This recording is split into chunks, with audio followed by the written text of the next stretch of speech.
If you change the way you look at things, the things you look at change.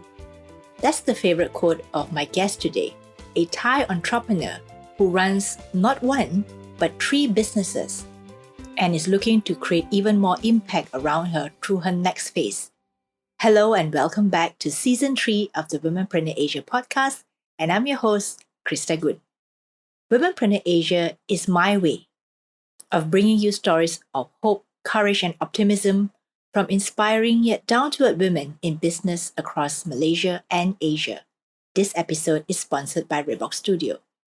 Today, I'm speaking to Titaporn Tuchinda, who is the Managing Director of the Growth and Change Company Limited. She's also the founder and board member of Brighton College International School in Bangkok. And she's also an executive coach with Aberkyn. Titaporn spoke about her 3 businesses, each different, yet each shared common characteristics. We talked about regrets, the crazy things she has done, and the person who has had the most impact on her. As she is an experienced executive coach, I found her approach most refreshing when she said, just before we hit the record button, that she willingly surrenders to my questions for the next hour. Decisive, strong, and confident, Titaporn is certainly an entrepreneur who is looking to create more impact in all that she does. Let me know what you think of this episode. Leave a comment under the episode's show notes when you visit womenpreneurasia.com. And now, onwards to our interview. Welcome, Titaporn, to the Womenpreneur Asia podcast. Thank you, Krista. Thank you for having me. And I'm dialing in from Bangkok. Great to know. How's the weather in Bangkok today? The weather in Bangkok here is rather cloudy. So it's not as hot as it is. It's a cloudy day. Okay, that's good to know, as long as it's not raining. It might Otherwise, soon. So far, so good. Okay, so fingers crossed. So many women that I interview usually have one business. But you're very unique because you have multiple businesses. Can you talk a little bit about your businesses as well as what kinds of businesses they are? Okay. Thank you for asking that. And I don't know whether to be happy or to be sad to be so unique. But basically, the business I started or founded came both from a combination of passion and also opportunity. So I spent over 10 years of my career being a management consultant. I left the consulting firm in 2012. And a year later, I had an opportunity to visit my cousin in Chiangmai, where we found that we had a very nice plot of land that belonged to his family. And we were just walking along that land by the river. And we dreamed of actually building something very nice, nicely designed, very luxurious, something both of us would like to have as a home. So that's how I started my boutique hotel in Chiangmai business in about, I think the hotel opened in 2014. So that was the conception of my first business in the hospitality sector. And my second business, which is in education sector, which is a school, started 2 years after that. I founded an international school in Bangkok. My friend, who is very much into education, she's a good friend of mine, wanted to invest more and expand into the education business. So what I did was I, with a couple of consultants, did a market study, and we found out that there actually was demand and also room to grow what I would call a British style education, private education in Bangkok. And that's how I started writing to 10 schools in the UK to partner with them to open an international school in Bangkok. And 2 years later, we were able to sign an MOU with Brighton College in the UK. And we opened Brighton College Bangkok in 2016. Yeah, and I'm happy my 2 children still attend this school. And the school is in 5th year of operation. We have about 450 students there. So that is the second business. My third business is a small one, and it speaks to my true passion, I guess. And it is my executive coaching and facilitation practice. So this one came from my actually lifelong purpose of a love for learning and love for teaching and inspiring people. So my third business, which I started already since 2012, is in executive coaching, facilitation, and change management for companies. So there you go, Krista. These are the three businesses that I have, or I That started, or that I'm still sounds in it. like a lot. That sounds like a lot. You make it sound very simple, but actually I believe that it is a lot, right? So then my next question is, what drives you? I know you mentioned your love for learning and teaching. That's for your Yes, executive coaching. But for the yes, hotels and for the school, I guess the school has a link up with the learning and teaching, right? that's But right. the hotel is a little also different. Yes, How does that factor into your criteria of deciding yes. A very what to good start? question. I guess for a long time, I've been really interested in kind of design and also real estate development, but never tipped my toes in. So when the opportunity came with my cousin who has background in interior design and civil engineering, and we found that opportunity. It is my love for design and wanted to build something like something physical over a piece of land for people to enjoy. I guess that's how the motivation came about. And also at that time, Chiang Mai is the northern part of Thailand.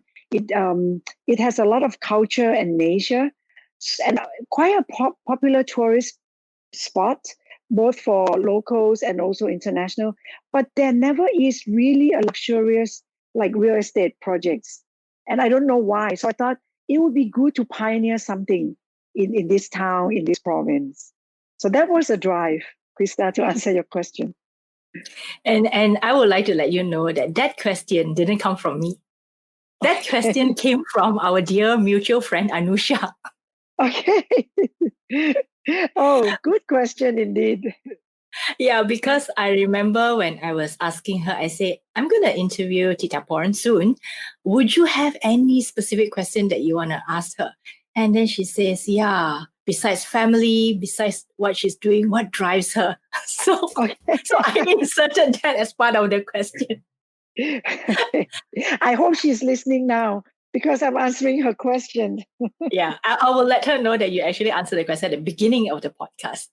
So then Okay. when you're talking about the hotel, the school, as well as the executive coaching, right? A lot of people may think, okay, now how does one woman do it all?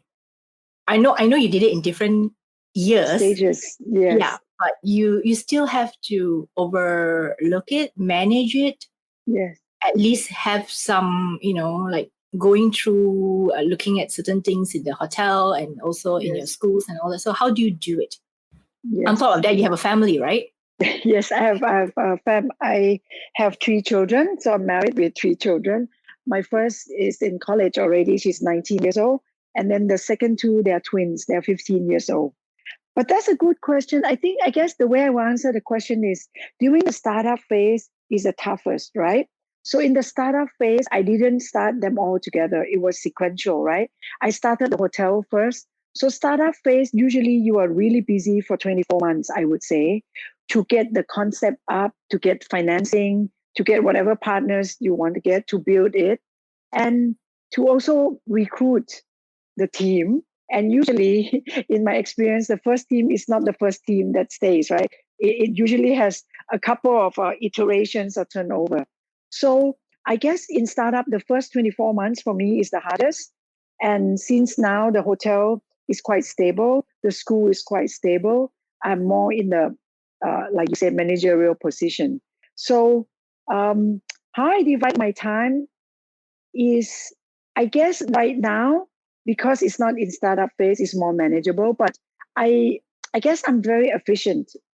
I have to be with a mother of three who has always worked. There wasn't any other choice. I felt that um, I am good at checklist and to-do list, and I diligently follow them.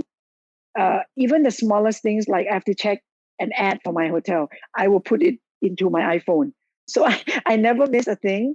Everything is in my diary with a time. Also, I guess 5 years ago, I've taken up, this is my secret sauce actually. I've taken up meditation seriously, and I meditate once in the morning and once in the evening for 20 minutes.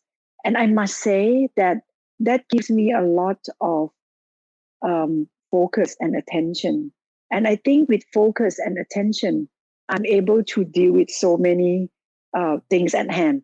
So this may sound like it's a paradox, but I think I can handle it because I'm focused and attentive, and that comes from my meditation practice.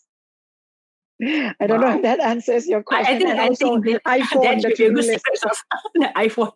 The iPhone and the meditation. Yes, yes, yes, yes.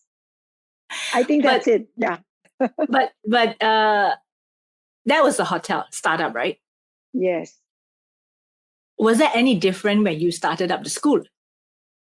The school is also as hard because in the education sector, you have the three hardest stakeholders: the teachers, right? The parents and the children. And I guess with the school, I was always stressed mentally because when things came to me, it become like a trade-off decision. Shall we do this? The parents might benefit, but probably not the teachers. You see what I mean? Some of the things that came up and we have to make a major decision. Sometimes the teachers benefit, but not the students. So for me, I think it is that. But since we are in our 5th year of operation, I feel now I have a very strong team of a very good headmaster, a very good bursar. And I guess in the beginning, when we solve these difficult problems, I try to do it transparently with the team, and we go over each decision criteria as open as possible because I know there'll be the next time and the next time. So we can learn from it and kind of like institutionalize some of the decisions to make it kind of a rule book as we go along. I guess that's what I can say. Yes, as in any business, same for the hotel. In the beginning, it's always very critical decision. Should we do this? Should we do that with the guests? And then over time, we train up our GM, the general manager, to be able to handle this kind of decisions.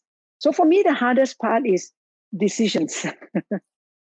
But you have mastered that for sure. I have a good team. I think we go through the learning together, and now I've delegated it to them. And I make it explicit that I would love you to make these decisions. Or if you escalate to me, it would be good. What is your recommendation? I always say that to my team. And I have my own answer, but most of the time, if it matches with what they come up with, so this is my coaching hat, right?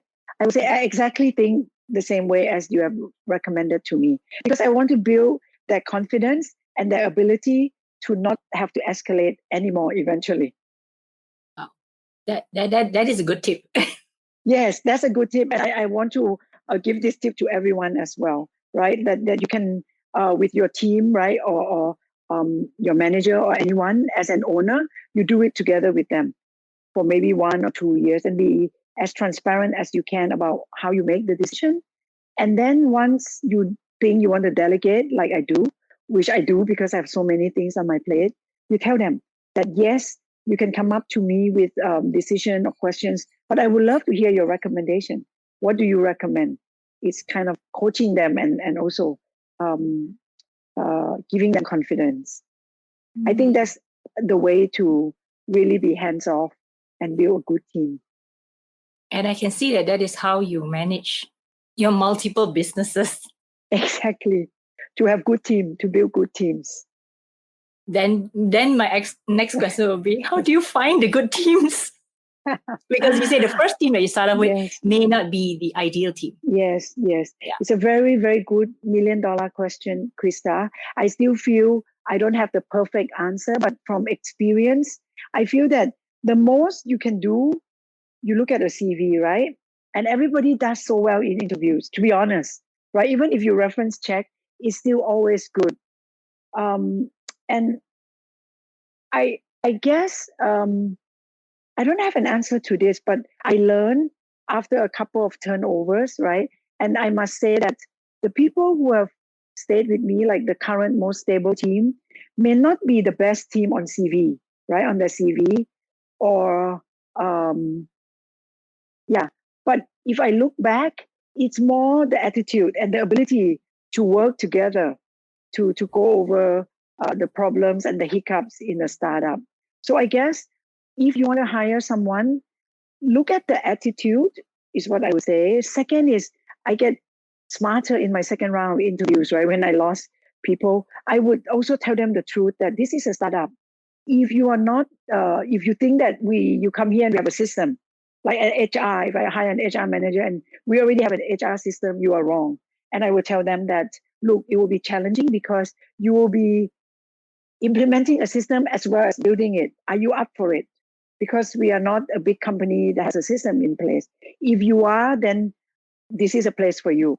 So I've started to also telling them the truth, and we learn together, right? I'm not so tough on them because they have to build and implement at the same time. So I guess this is my learning so far. Oh, I like the way that you put it out to them as honestly as you can during the interview, right? Like, I'm not going to, tell you that it's all perfect. We have a system and we have everything already done, and just come in and just implement. You are really telling them that we're building this as we go along. Exactly. And even then, some people thought they could. And after 6 months, they find that it's too much. They would love to go back to the old big corporate when the system is there. I've lost some people to that because I do exit interviews, which is fine, So not everyone is up for it, even if you tell them and they say, okay, let me try.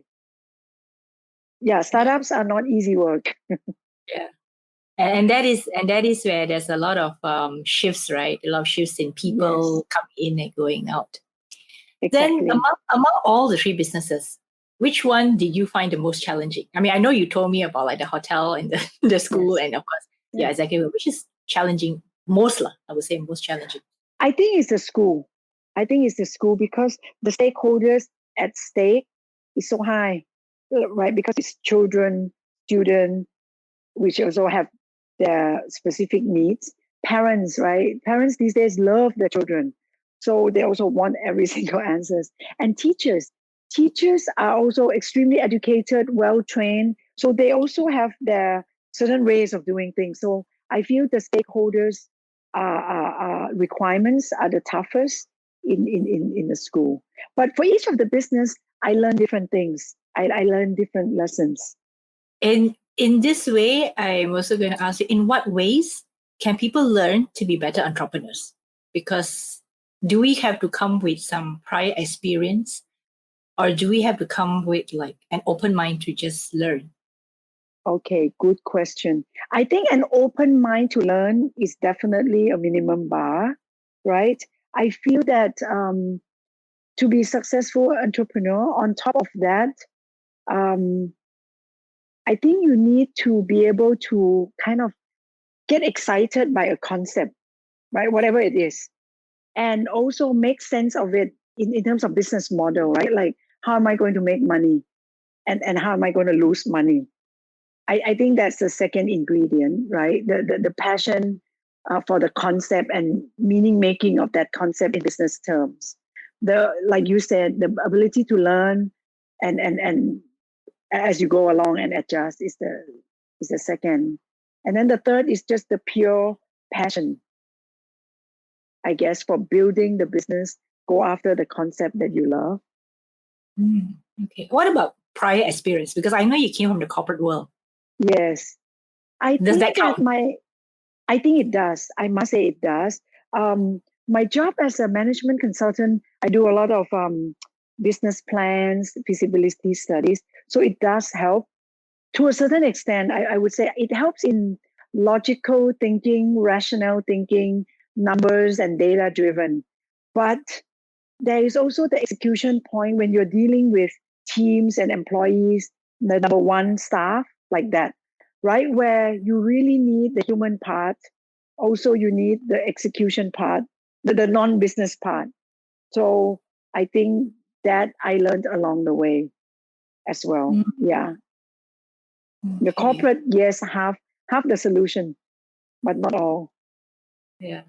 So you still need a passion. You still need to get excited. Yes, you It's not do. just about, Yes. yeah, just about starting, right? You just have to get excited. So then when you look back at your life, right, what were the turning points that made Titaporn who she is today? Whether you call it, I'm not even talking about in terms of the realm of an entrepreneur. I'm talking about in the realm of a person, an individual, a mother, Mm, a wife, a friend. okay. Yeah. Yeah. What made you who you are? I guess there's a you could go back to childhood, I guess, if you want to talk about significant like turning moments. So I came from a family of four girls, right? And we are Thai Chinese family. So I'm sure my father had at some point wanted a son, but he's not to be fulfilled. So it was yeah, us four girls, very difficult to differentiate, right? Because we are also very same age group. We are like 12, 18 to 24 months apart. So even, uh, and I guess my parents had a handful. So at the age of 9, my parents decided to send me and my second sister to Singapore to live with our relative and be educated in Mandarin and in English. And I guess that was the turning point of my life to be able to go abroad and experience. And I didn't speak a word of English or Mandarin. We had to do so much, like 3 months tutorial just to get into the school. And we spent until high school there, and I acquired English and Mandarin. So I also read and write Mandarin fluently. And I remember coming back, and my dad was very proud of us.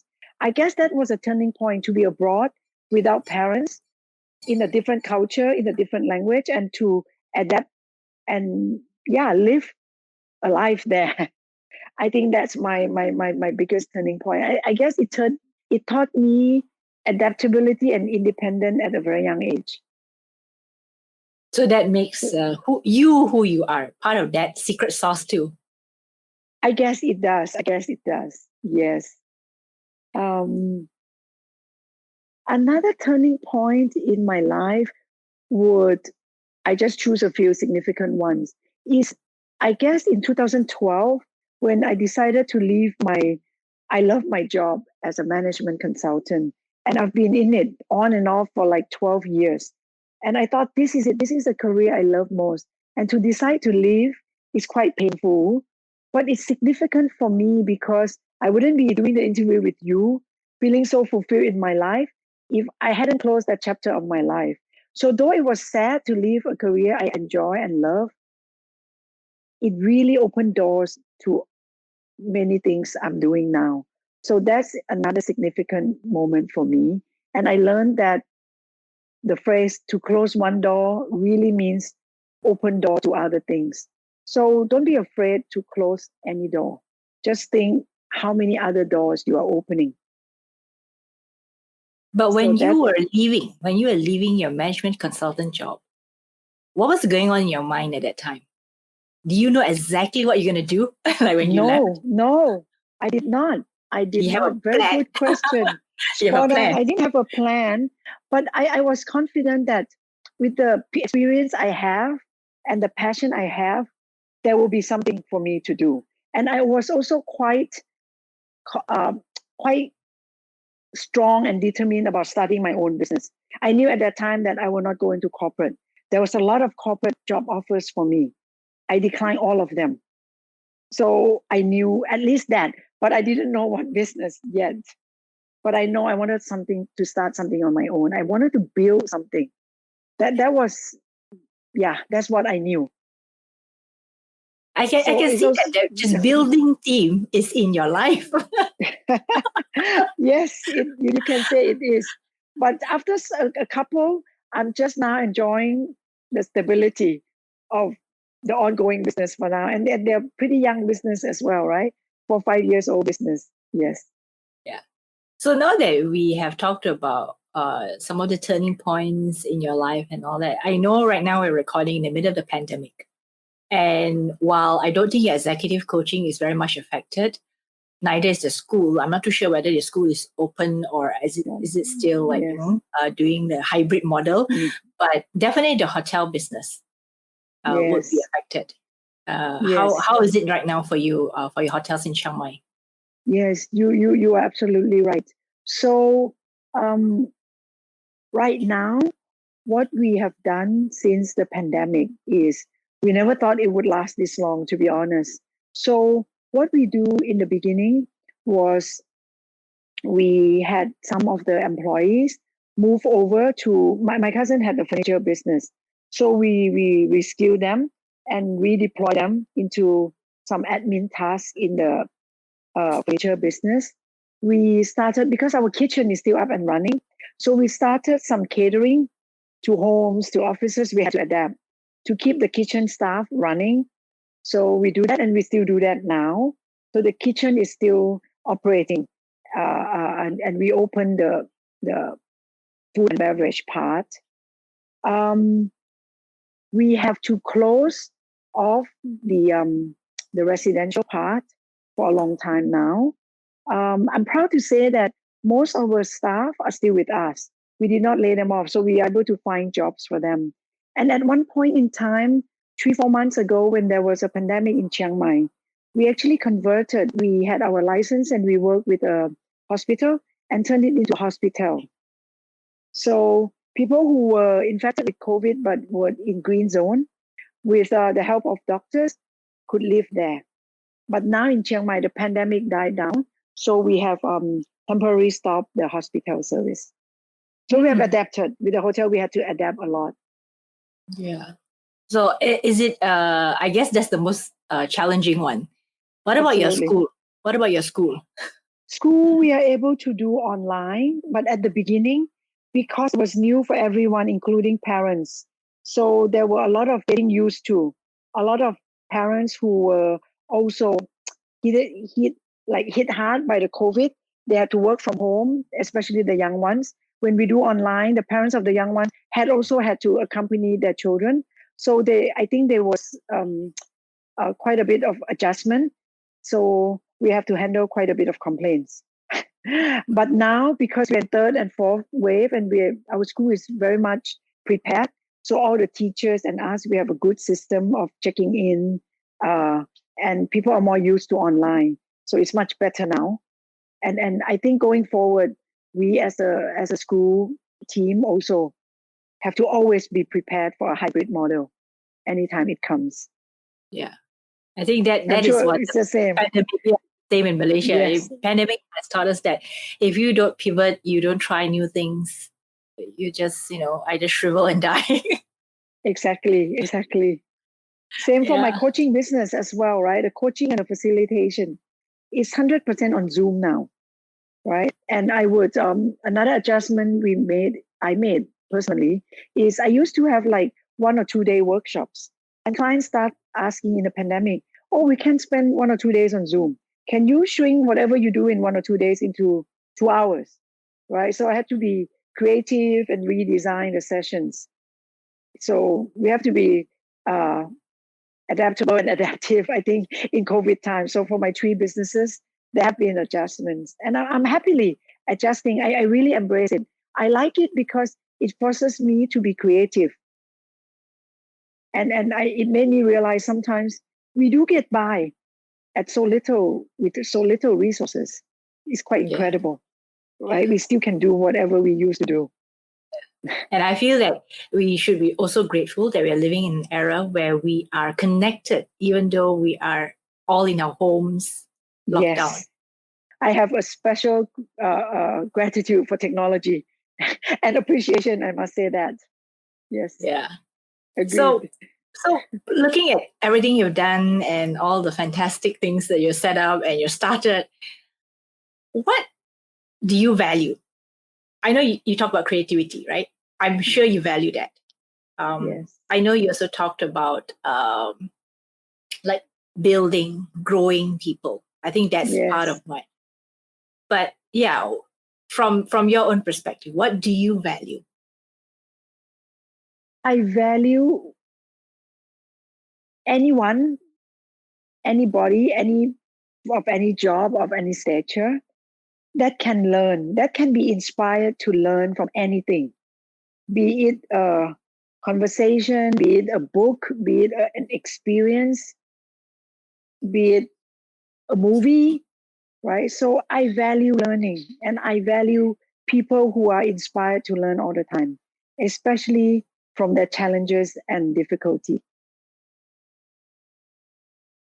Would you have any specific story from your own life that you'd like to share with us?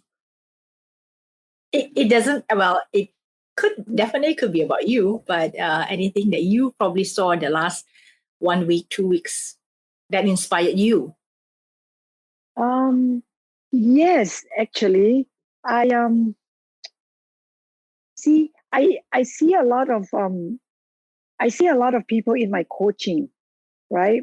Who in this time are looking for resilience, right? Many of the executives, they are tired, so they have to lead their teams, right, through the pandemic, and it's the fourth wave now. They're very tired, they're exhausted, and sometimes they come to me, being a coach, right, like almost hopeless. Though in front of their teams, they have to display the strength and the resilience. And from our conversation, when we exchange experience or I ask them a few questions, they're able to bounce back. They're able to say, like, okay, I'm actually inspired by this incident, right? From what I can do, from what I can learn. So I really, I value these moments a lot, that people can actually, build resilience through stories they tell themselves or through short conversations they have with one another, and learn something from what they are doing, and go on, right? So this is what I hear and see all the time, and I'm constantly inspired. Or like myself, when I read a book or when I read a quote or something on Instagram or something my friends send me, I learn so much from that quote, and I use it in my everyday life, right? So for me, it's just, this is what I value: constant learning and inspiration to learn and grow. It's very simple, but it gives me a boost all day, every day. And it also makes me quite fearless of any challenges, because I will be interested on what else can I learn from it. Though, of course, there will be difficult moments. Was there a time in your life when you felt that you failed, or you felt that you weren't achieving a certain goal you set for yourself? I guess looking back, I'm very interested in any movies or any series that has a medical component to it. I'm very interested in the science and medicine. And I guess one of my biggest regrets of failure is that I didn't study medicine. I always felt like I could and I wanted to be one. So I carry that with me along a lot. And when I always look back, why didn't I? Partly when I was young, I didn't know what I love and what I wanted to do.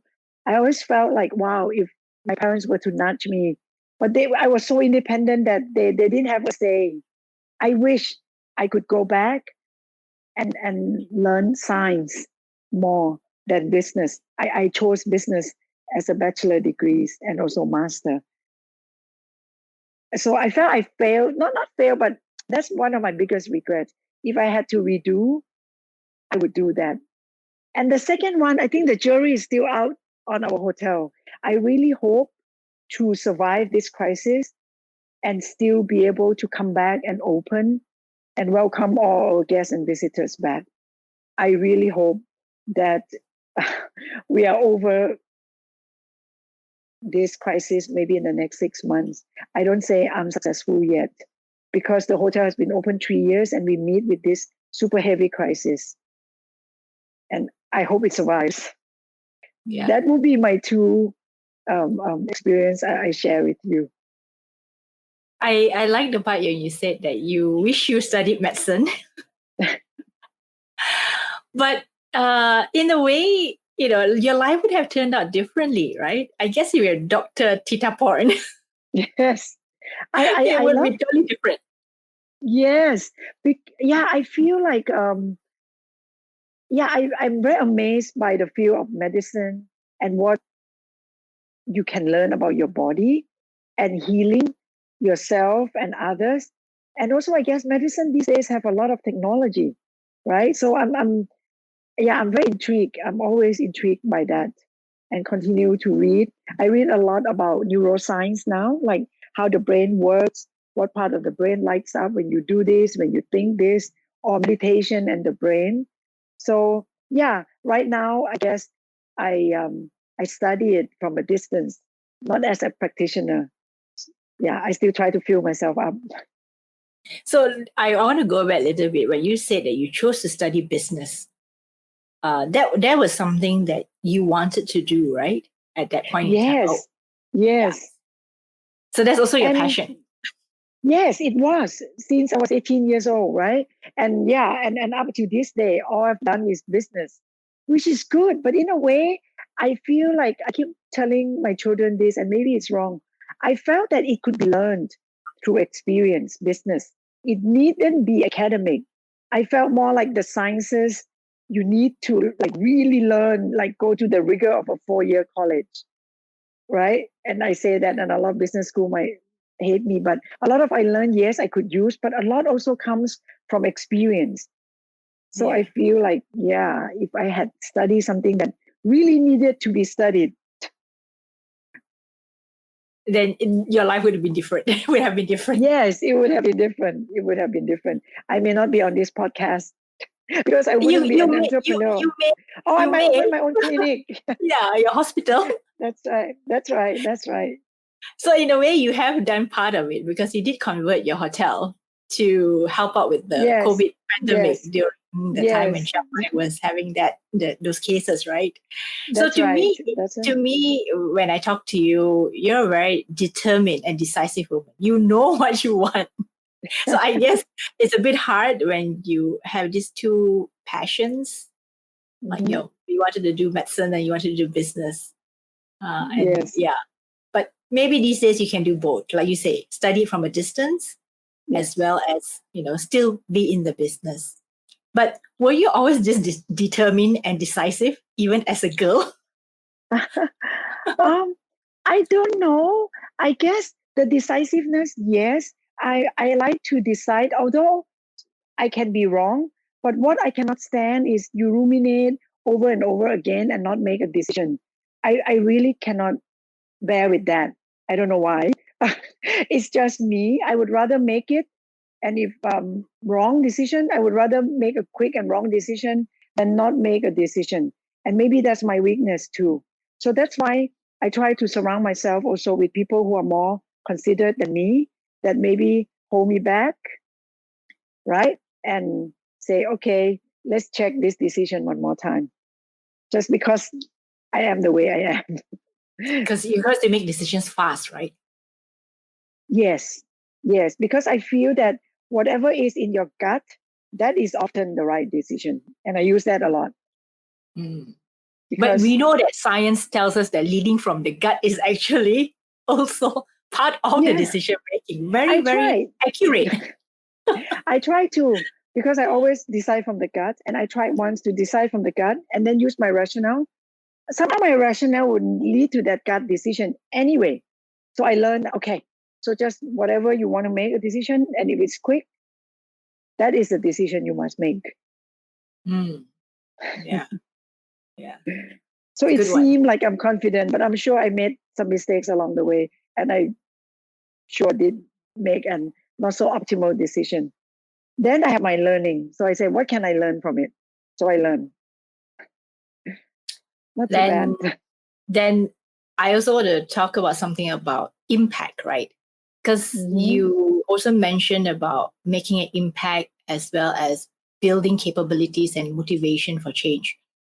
And In your work, I know in different areas that you work on, there are different ways to impact people as well as impact the community around you. Why do you think making this impact is so important? And should more people get into this making impact rather than, I know a lot of business people will look about profit and bottom line and all that, but yours, I think you're led by impact. Yes, you're right, Krishna. And I share this with you. Closest to my heart would be making impact on people, which is my coaching and facilitation work, right? I often work with leaders, and I know that leaders of companies are important because there are so many people, like hundreds. Some people that I coach have thousands under them. And whatever they do, whatever they say, whatever they learn, have impact on these thousands. So I feel that if I can impact the people I coach, the leaders I coach, or the top teams that I facilitate, once they learn something, once they can change something, they can impact the whole company. And people living under them or under their supervision could be so much happier. Because I've done interviews with these people, and they have told me that people join a company because of the company name, but they leave their job because of their managers. And it's very hard, very sad for me to see and hear that. And I tell that to all the leaders because they don't know how important and how impactful they are. So I very much would like to impact them to learn and grow so that people under them can learn and grow. And, having a good leader in a company makes the life of employees much, much easier. Or if the leaders can bring some humanity to their company, I feel that hundreds and thousands of staff can thrive. So that's for me why I do this work. And for school, you can see, right? These young students, hundreds, thousands of them, will be adults. They will be managers. They will be employees. So definitely, whatever values, principle, as well as education they go through from the school will make them who they are. So that's why you do the work you do.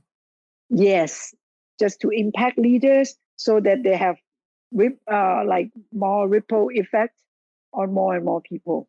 I do really believe that I cannot change the world, but whoever I'm in touch with and can grow and be inspired with me by me, person by person, little by little, we expand consciousness and then we help make people who are around us better. Like the starfish story. Yes. Right? One starfish, right? It means a lot to the one starfish, right? If we can make that change, that impact. So now that we talked about your business, who you are, what's your next phase or direction? Good question. I am, to be honest, the tree business in the startup phase have really exhausted me for like 4 or 5 years. Right now, I'm in a good place where I feel everything is manageable because they are not in startup phase anymore.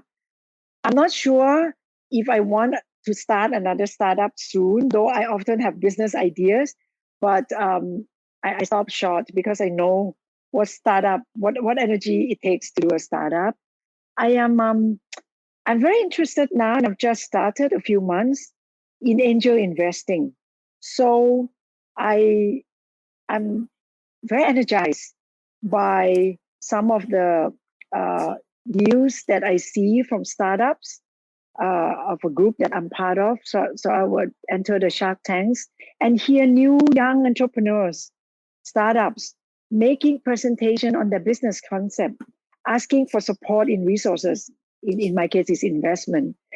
I love this. I'm really excited by this. And I guess this is what I intend to do, at least in the next 1 or 2 years. Instead of starting up myself, investing in startup and helping give advice any way I can to them. I see myself doing this in the next 1 or 2 years. Startup investing. So that's your next thing. Yes, instead of starting startup, but startup investing and advising. Okay, so then can I ask this question? What are you no longer afraid of? Good question. I am no longer afraid of failure or total shutdown in anything. I think I've learned this from the COVID, right? You can be stopped short in your tracks. Tomorrow you cannot open the hotel anymore. Tomorrow no school, right? Tomorrow no more workshop. I'm okay with that. I'm not afraid of any sudden shutdowns anymore or stoppage of anything. I think it is human nature to evolve and adapt. A good answer, because all your three businesses are definitely impacted, right? Absolutely. Yeah. Absolutely. And what's the craziest thing you've ever done? There's a couple. Okay. I've walked on fire before. Okay. I've walked on fire, like burning coals. Yeah. I have done paragliding in Nepal. I have climbed Kilimanjaro. I have done 2 marathons. So I've done a couple of crazy things. Before, I often say I would do one crazy thing a year. And those things were my one crazy thing a year for, I think, 6 or 7 consecutive years. Since COVID, I've stopped thinking about the crazy thing. And your question just triggered me. Maybe I should set a goal to do one crazy thing a year, maybe in 2022. But I've done quite a couple of crazy things. What makes you want to do that crazy thing? Like you said, paragliding, climbing mountains, doing marathons. Talking to, hearing stories and reading it, I often imagine this. I have to imagine what it would be like, and I would think that I'm there climbing, I'm there paragliding, almost already experiencing it. And when I do that, I motivate myself to, okay, let's see how it really, really feels instead of thinking about it. So what drives me is through conversation, through reading, and I would imagine, and then I would do it. So the imagining part is part of it too, for me. So it means before you go, you already imagined it. Yeah, I imagine what it would be like, even though I don't know it. It's very funny, right? But that's what I do. And then I would say, wow, I would feel so exhilarated. It might be tiring. It might be hard, especially in the mountain. But I have a friend. So let's go for it. Let's try it. I would tell myself this. And then I would call my friend and we'll start planning. That's amazing. I just don't know that somebody would it's crazy. Because you ask something they've never done, right? You're actually imagining something you've never done. But then you imagine it and then you go ahead and do it. Yes. Crazy. Wow. Because you ask crazy things. I'm glad I asked you that question, because sometimes I like to pop in some questions like this, because at the end of it, you're still human. And getting to know you as a human being is sometimes the most fascinating thing of all. Yes. Thank you. Yeah. And then, okay, the final one, before I get into the other final one, I've got so many final ones, I don't know which one, but what advice would you give to someone who is like you, but starting out maybe 20, 30 years your junior, starting out in perhaps in business, because we're talking about entrepreneurial, right? Yeah. Yes. I would say one thing is, at least through my learning, right? When we have an exciting business forecast, right? So exciting business model, and we make forecasts, do make the 3 cases. I often am too optimistic. So there should be an optimistic case, a base case, which is a realistic case, and really a worst case. All my businesses have been through a worst case. And I never thought I would. When I think of it, and make the forecast, I always think of the optimistic one. It's just a bad habit. If not, I wouldn't start the business. But please make the 3 cases. And I hope you don't have to go through the worst case, but I'm going through the worst case now. So I'm speaking from experience, right? Do not have only one case, like one scenario of how your business will turn out. Yes. please make 3 scenarios, one advice. Second is be adaptive and adaptable. I really learned that through all the business. A lot of things you imagine will not be the way it is. Once you start the business, competitors come in, customers come in, you have to adapt. Like change this part, change that part. It wouldn't be exactly 100% like where you first started off. So that is my second advice, is to be adaptable. And the third, I would say, is to treat your team as, how do you call it? Like your peers, like your partners, as much as possible, and they will become one. So these are my 3 advice for anyone starting out. Is what I've learned through my 3 businesses. Thank you for that, Titaporn. Thank you for letting us know the 3 key things that you would tell a person if that person was starting out 20 to 30 years, much more your junior. Then Okay. What about a person who has had a tremendous impact on you? Who has the most impact on me? I guess would be my father. And he's also a businessman. And he, from a very young age, he had to inherit the business from my grandfather with debt. And he paid that debt off and turned business around into how it thrives today. And my older sister and my younger sister is in that business. So I think he has a tremendous impact on me in terms of resilience, perseverance, and hard work. And I guess also the independence that, because I had told you earlier that we came from a Thai Chinese, and I'm sure he wanted a boy. And I think it made us, all the girls, work hard and wanted to prove to him that, look, girls can just be as able as boys, you don't have to want sons. I think he has shaped me into who I am today. What business And was he running? He was running a jewelry business. So we would have a jewelry business where he would buy diamonds and gold and made them into jewelry. And How interesting. Yes. And he often tells us that, that he inherited with debt, right? Can you imagine that? I started with 0, but he started with negative. So it's kind of amazing. Yeah. I can understand that because I come from a family of 3 girls too. And typically, when I was growing up, my mom always got this question, like, aren't you going to try for a boy? I've heard this when I was growing up. I heard people, neighbors, friends asking her.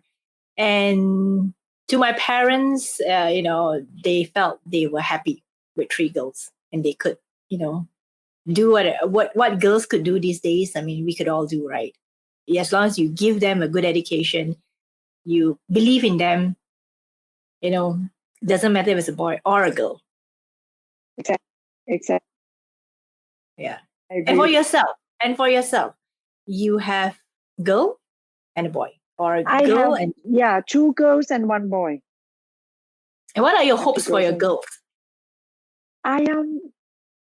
I secretly wish someone would become a doctor just because I didn't become one, but I wouldn't want to pressure. It's just a secret wish. Okay. But I would want them. If they listen to this podcast. Yes, I better not let them listen. But I want them to grow up as a kind, confident, and a good person as an adult, who are happy.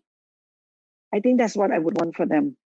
That they can be happy in their own skin, whatever job they take, and they are kind to other people, and they are happy. This is all I want for them. Does it have to involve starting a business? No, not at all. Not at all. I don't mind if one of them become a civil servant. I really don't mind. Some of them become a scientist or researcher. Some of them work in a corporate world throughout their life. I don't mind. Or if they want to become an entrepreneur, sure, why not? Yeah, you've got much experience from the grandfather and the mother. I don't know how much of an advice I can give them. How much relevant would this be when they I grow think up? it will be pretty relevant. I think certain Okay. advice, certain things are pretty classic. Yeah. Okay. So Okay. the final question before we end is what personal goal are you currently most focused on? I have two personal goals. One is that I'm able to reach a certain point in my spiritual practice, the meditation, um, to a higher point where I can start not teaching, but start to be able to be competent enough to share it with others. It's really my personal goal. I've benefited so much that now I can only introduce people to it. If I wish to reach another level that I can um, share with people more. My second personal goal, and because I'm still a mother and my children are still going to school, is to be able to see them through school and be in a financial position that I can give a lot of what I have done for commercial purpose for free to benefit others. So I would like to coach, to facilitate to people who need it most without paying for it. And I'm very certain that I will reach that goal. It's just a matter of time. And I start some pro bono work already for some organization that need that kind of help, but I cannot do it pervasively yet. But I hope to be able to reach that point. Wow. Amazing. Thank you. Thank you so much for this wonderful time that we spent together talking about everything from who you are, how you grew up, a little bit of that, your businesses, how you transformed and how you changed in so many ways and what you're focused on. And I think that I personally learned so much listening to all my podcast guests. And I know that any listener out there who's listening to this will also feel the same way. So I know that you definitely reach your goal. you're you're that kind of woman. You're that kind of woman. So I believe that both your goals will definitely be achievable. So I wish you all the best. And thank you so much for being part of Womenpreneur Asia. Thank you, Titaporn, from the bottom of my Thank heart. you, Krista. Thank you, Krista, for having me. Thank you. Thank you. Bye-bye. Bye. Well, how did you find this episode? Did you glean something new from the conversation? How did this episode make you feel about running multiple businesses? Does it turn your head or make you feel excited? Share your thoughts with me when you take the survey on our website. I'd love to hear what you think when you head on over to womenpreneurasia.com. In next week's episode, I'll be speaking to Shaliza Abdullah, the Managing Director and CEO of BG Capital Holdings Group of Companies in Malaysia. Shaliza manages a 100% woman-owned security services business, one which belonged to her late mother. The original business offered physical guarding and security services. Since taking over, Shaliza has expanded the scope of business to include training and surveillance, and interestingly, the business celebrates its 30th anniversary next year. Join me next week as I talk to Shaliza about the trials and tribulations of running a family business, and how she's able to stand out in a male-dominated industry, and how the business remains sustainable despite the ups and downs of business. I'll see you next week.